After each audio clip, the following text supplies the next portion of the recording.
Over the past few years, the criteria for what classifies as a small phone seems to change. The iPhone 11 Pro launched just recently with a 5.6-inch display, exactly 3 inches taller than the original iPhone launched in 2007. The Galaxy Note 10 with its 6.8-inch display has increased nearly 3 inches over the S1, which came out 9 years ago. And the Pixel 3 and 3 XL have increased in size by at least half an inch since the originals launched just 2 years ago.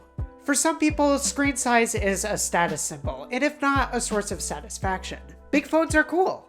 More screen real estate makes things feel less cramped, gives the user a better experience for watching videos and movies, well, minus the notch, and gives extra detail to pictures that you might never have seen on a small device. But here's the thing. I had trouble writing that sentence. I mean, don't get me wrong, big phones are great to have and all of those features are really nice, but is it really necessary? Can a small phone run alongside its bigger competitors in 2019?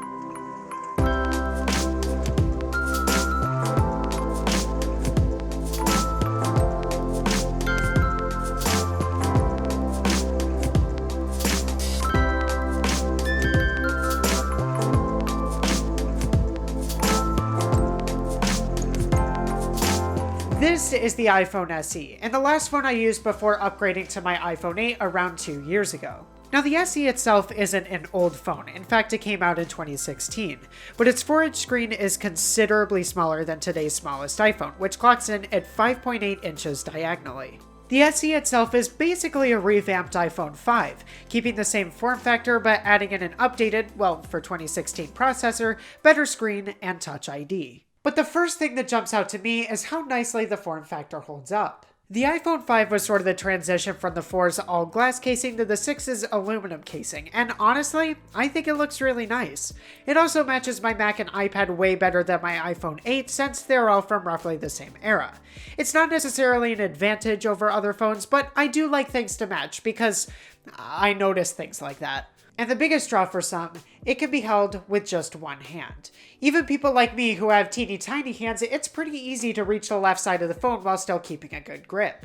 Coming from the iPhone 8, where reaching the left side of the screen with my right thumb requires me to precariously balance the phone on my fingertips and hope it doesn't fall, it is nice to always feel like I have a good grip on the SE, even without a case.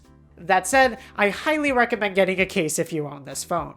Because of its size, it's more likely to fall out of pockets and sometimes hands if you're not gripping it well, and the aluminum housing is way smoother than the glass of some of Apple's newer devices. But the design of the iPhone SE is iconic, and rightfully so. It's very well made. It was popularized by the massively successful iPhone 5, improved on with the 5S, and eventually perfected, for a phone in 2016 at least, with the SE. It holds up well nearly 4 years after launch and still provides users with a great user experience. Despite the small screen, iOS 13 runs incredibly well on the iPhone SE. Apple's iOS design has always been really easy to use, and although things are a little more cramped than most people are used to, it also means that no screen real estate is wasted. It's easy to swipe down from the home screen to Spotlight search or up from the bottom to access Control Center. Plus, iOS 13's new Quick Path keyboard is way easier to utilize when you can actually reach all of the buttons with one finger.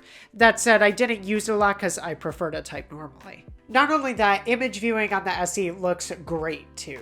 The lock and home screens I chose from Pexels retained a lot of details from the original photos and look great on a smaller screen.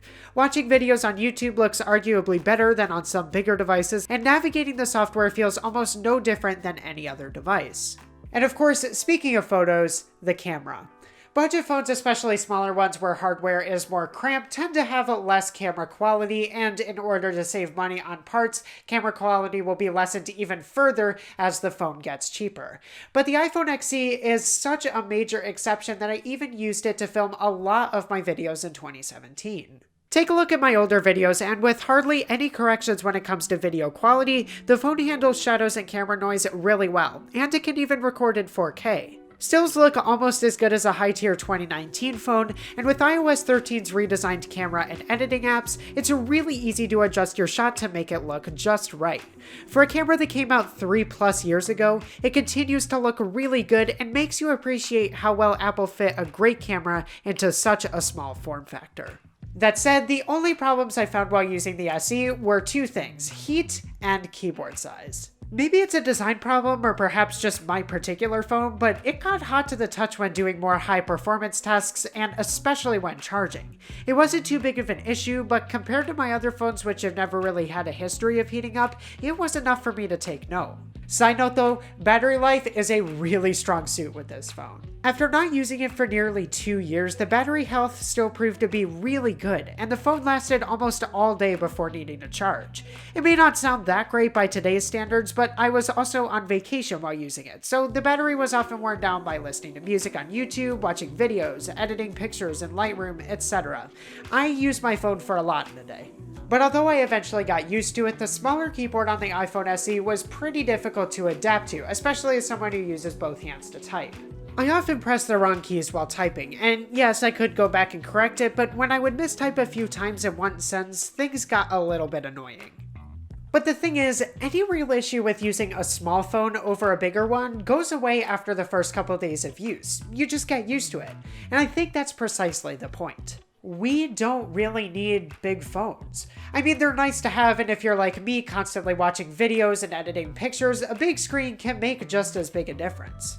I still love my iPhone 8 and will continue to use it, but at the same time, I had a really good experience using a smaller phone and a subsequently smaller screen. And that's what using the iPhone SE in 2019 proved to me. It worked well overall, handling almost anything I threw at it with only a couple minor slowdowns, and that's with 4 major iOS updates on a 3-year-old phone. I'm pretty happy with that. Apple recently launched their 11 and 11 Pro line, all of which are at least an inch taller than the iPhone SE.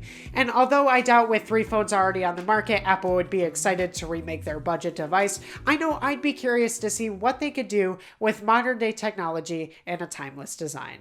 Thank you for watching. Hello everybody, Jay here, and thank you so much for watching this video. It's been quite a while since I uploaded last, but I'm going to be back over the next couple months, and so I thought I would share with you some of the things I have in store. You may have noticed some things change in terms of style and topic, and that's mainly due to my transition into portfolio work. I'm an editor at heart, and as I start to build up my own portfolio, I want to try out a lot of different editing styles and make some new and improved content for all of you awesome people to see. I'm hoping to find some editing styles I like and learn a lot over the next couple months, so be sure to stay tuned for some awesome stuff coming soon. And with all that said, it's good to be back, and I'll see you all real soon. Have a good one.